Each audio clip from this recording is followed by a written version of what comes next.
कि अगर एक भी आतंकवादी घटना दोबारा से होगी तो ये युद्ध विराम है, युद्ध चालू उसी समय हो जाएगा, उसको युद्ध की स्थिति माना जाएगा। ये बहुत बड़ा संदेश पाकिस्तान को देने का काम हमारे देश के प्रधानमंत्री ने किया है और देश के सामाजिक संगठन भी लगे।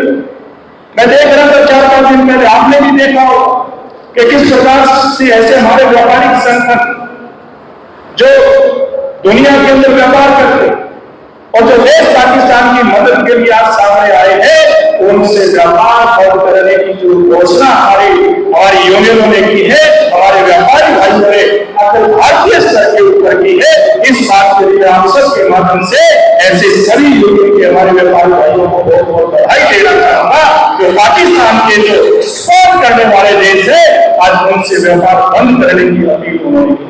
बहुत सारे ट्रेवल एजेंसियों के हमने देखा, उन ट्रेवल एजेंसियों ने घोषणा की कि अब इन देशों में जो पाकिस्तान के साथ खड़े हैं उनके अंदर किसी भी प्रकार से आप हवाई यात्रा ना करें, वहां सैर सपाटा करने के लिए नहीं जाए। इस प्रकार से लाखों लोगों ने अपनी यात्रा इस प्रकार के देशों की रद्द करने का काम किया है।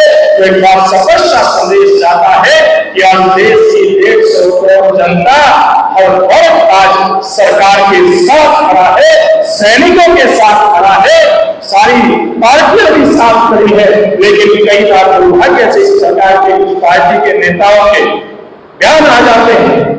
आपने भी देखा होगा, एक मौर्या करके एक नेता कभी किसी पार्टी में, कभी किसी पार्टी में, वो कांग्रेस पार्टी में शरण लेकर के और इसके ऊपर सवाल उठाता। लेकिन देश के नागरिक इस प्रकार के लोगों को जवाब देने का काम करेंगे। आज उस सैनिकों को हतोत्साहित करने का काम करता है।